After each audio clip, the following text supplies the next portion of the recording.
Hello. Today I'm going to talk about Jackrabbit's most recent update that I just literally posted about 5 minutes ago. I'm going to talk about the easy part first, then I'm going to get into a much more complicated part. And I do mean complicated. It's going to take some time getting used to the more advanced intricacies Jackrabbit is now capable of. So let's start with the easy part. The easy part is I made a modification to Pivot Hunter. And I'm going to go and use the visual script to actually describe that modification. So I'm going to load the Pivot Hunter visual script.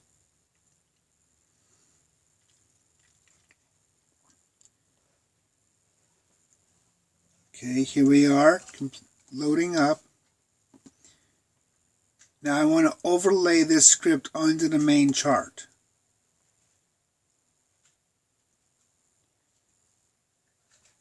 It'll make a little more sense once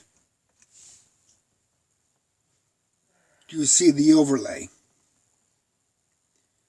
Because Pivot Hunter has had a major addition to its capabilities. It is now capable of Gann Analysis, or basically the Gann square. So let's start by moving this to the upper pane, or the main chart.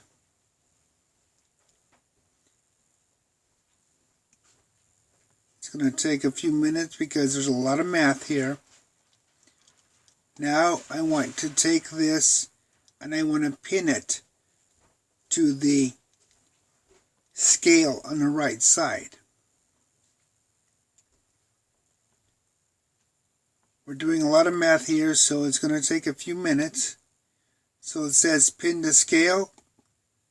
The main chart is scale A. So we're going to let this load. Pin to scale A.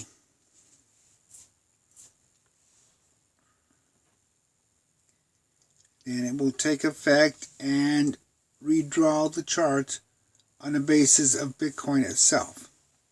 Or excuse me, not Bitcoin, XRP. Okay, now we go into the settings. We know what Pivot Hunter looks like basically, and it's 7 boundaries. So it's pretty straightforward, pretty easy to use, does a great job. But now we're going to take this to the next level.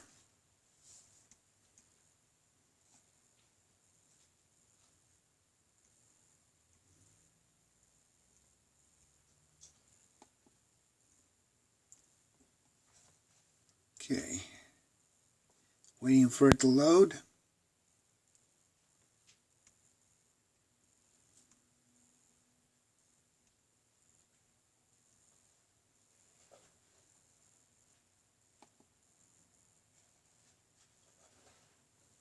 Okay, Gann Analysis. Well, come back here.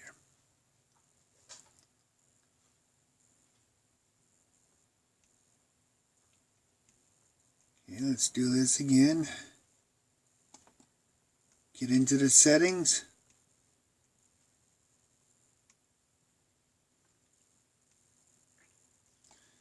Gann Analysis, we're going to change this to yes.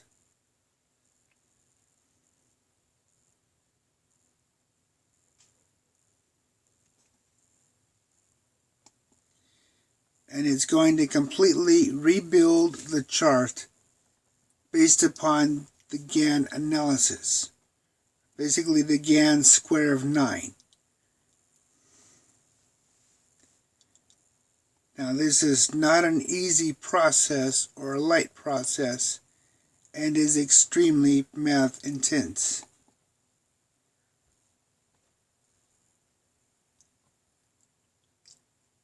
So now that we've got it selected,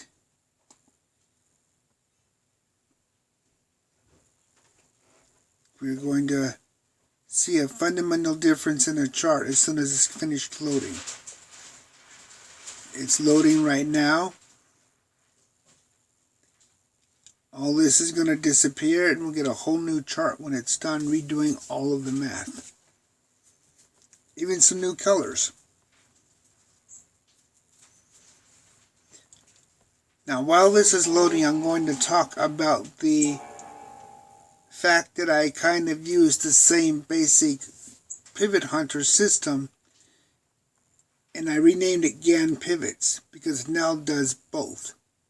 I tried overlaying the Pivot Hunter with the Gann Analysis and they were similar enough that it didn't provide any benefit having both of them separated. It made more sense providing them as one layer that you can switch back and forth to.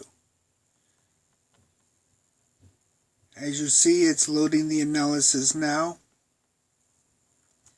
And here is the Gann Pivots, Gann Analysis. Okay. Now it's not very visible here, but you'll see we got a lot of different lines here. Let's get to Bitcoin where it will actually be easier to see this analysis spread out. Smaller coins don't necessarily provide a good framework to work with for Gann Analysis. So that's something to be aware of when you're working with smaller coins.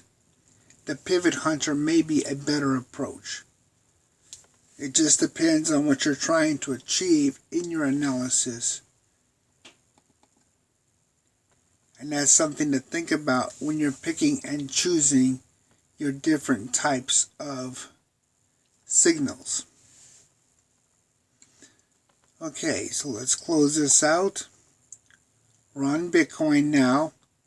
And now you begin to see a whole different level. The highest and lowest boundaries start at 7. So this is boundary 7, boundary 6, boundary 5, boundary 4. All of the lower boundaries up to 1 are for your buys. Same thing with your selling boundaries. 7, 6, 5, 4, all the way down to 1. These are your selling boundaries. Now you can use Gann Analysis in place of Pivot Hunter for your basic blueprints for trading with the Trend Hunter.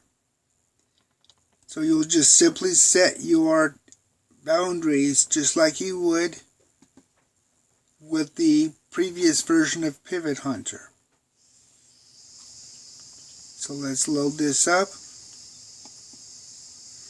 We'll bring up the chart, go into the settings, and then you'll see the boundaries that you can pick for your analysis, for buying and selling. Here we are, right now set to 1. If you want to mimic the previous version of Pivot Hunter, then you would set both of these to 4. And that'll give you the foundation of using Gann Analysis as a drop-in replacement for Pivot Hunter. So 4, 4. So we'll change the boundaries or the pivots, and then we'll let it update the chart, and you'll see how the signals change.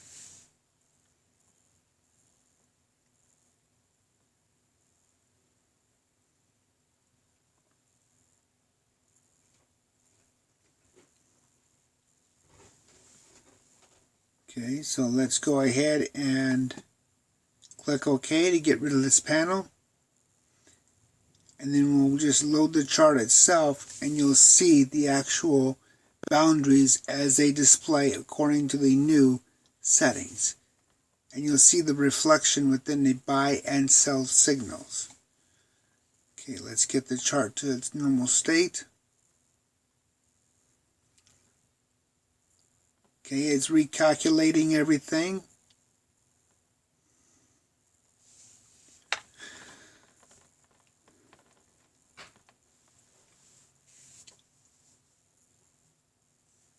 This will take time on older machines. Be warned. And when I get to explaining the new Jackrabbit updates, they are extremely heavy. So be forewarned to give yourself some time to get everything loaded, because it can be quite aggressive depending upon your combinations. And here we go. All of which are above buy boundary 4. That's 45, 90, 180, 270 degrees, I believe, on the Gann chart. And there you go. So Gann Analysis really does work pretty much just like Pivot Hunter in many respects, but you will notice that it is capable of weeding out a little more of the noise than Pivot Hunter is. But it may not be suitable for coins that just don't have good price action. Okay, I'm going to stop this video here just because the next stage is going to be a bit more aggressive. So that way I can stop it, reload the chart, and clean everything out. So we'll see you back in a few minutes.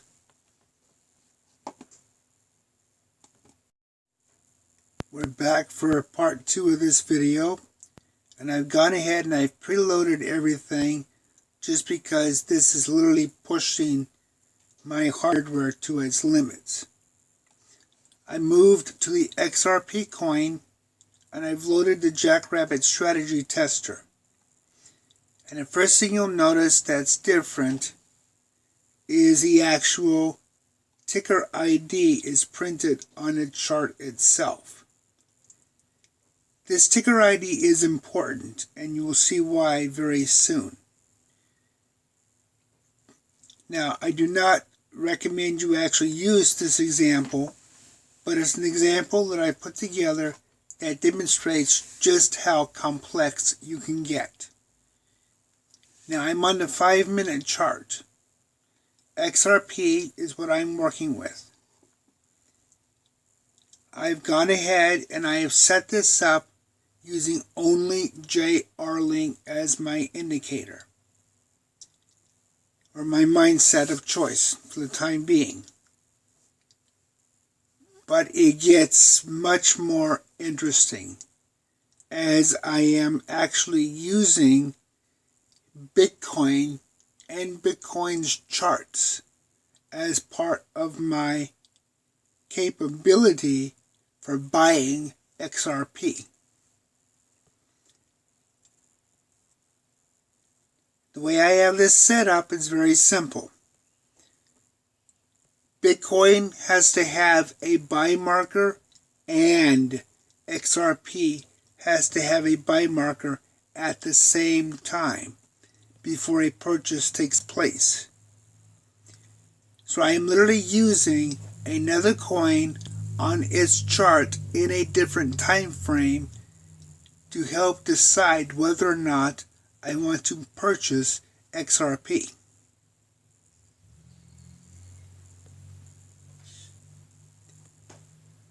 And as you can see, this is extremely heavy. So when we get down to this section, I'm not going to move around too much, just so you can see it, and we can go through the process.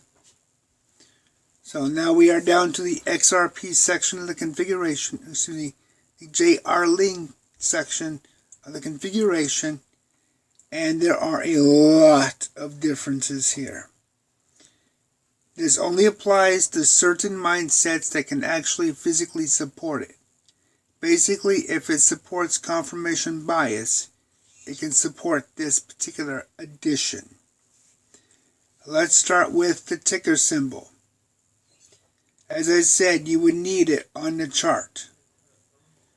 Well, I am telling Jackrabbit to go to the Binance order books, pull the Bitcoin order books themselves. When Bitcoin registers a buy and a sell on one signal each, I want to use confirmation crossover to determine if I should buy XRP. So, if you have confirmation bias set to yes and not crossover, then it will compare Bitcoin against the 1 hour chart and the 5-minute chart. But if you have confirmation bias set to crossover, it'll compare Bitcoin at the 1 hour chart to whatever is on your current chart. In this case, XRP at 5 minutes. Now, you can use this in a multitude of ways. First, you can actually trade against gold, silver, oil, or any commodity that TradingView now supports. So any commodity can be used here. And when you load it up in your chart, it gives you the appropriate tag you need here, or the ticker ID. And you must type this in exactly as it appears into this box. So whether it's cryptocurrencies or the stock market, you can now tie your crypto or your stock trades to other assets and commodities. For example, that I gave, or what I'm using here. I'm using Bitcoin as a cross-reference point to XRP. And also, if you want to invert your signals, and there is a reason for wanting to do this. If you want to, for example, buy when you should sell and sell when you should buy, Jackrabbit now gives you that capability. So if you wanted to take, for example, Bitcoin, which is regular confirmation bias, when it gives a sell signal, buy XRP in that regards, then you can. So there are a lot of things you can do to really transition, and as you can see, it actually recalculates your charts and your profitabilities based upon the inversion. So if you reverse your inversions to sell when you should buy and buy when you sell, you will actually see the differences here and how it will affect your budgets. So we're going to put this back to normal. And as I said, this is extremely intense mathematics. And it takes Jackrabbit to a whole new level that, quite frankly, is unparalleled with anything else on the market. Basically, you have 6,000 different commodities you can actually build a framework on for comparing to each other, even within the crypto sphere. You can even use the currency exchanges that TradingView supports as a mechanism for deciding when to buy and sell Bitcoin, if you want to. For example, if you want to buy Bitcoin every time the US dollar drops, you can. It is literally that powerful now. So as you progress, take your time and really spend the time here in the strategy tester. Now, as I said in my last video, make sure you remove the strategy tester from your chart when you're actually making your alerts. Okay, so we're going to flip this back to the normal settings. And if you want to undo this, just put the word current here. And it will revert back to normal operations. But there you are. Simple, sweet, easy to do. You now have the ability to cross-compare different time frames and different assets. You could even cross-compare stocks into crypto or vice versa. So this really takes the next level of investing to a whole different concept of analysis. And it will take a lot of time to get used to this framework. If you don't want to use it, just simply leave it at current and turned off, and the behavior is exactly identical to previous versions of Jackrabbit. If you do want to use it, you have just opened up a doorway to a whole new level of investing. So take your time and really think about your strategies. Or if you want to do like Marcel has done and layer them, this brings a new level to your layering.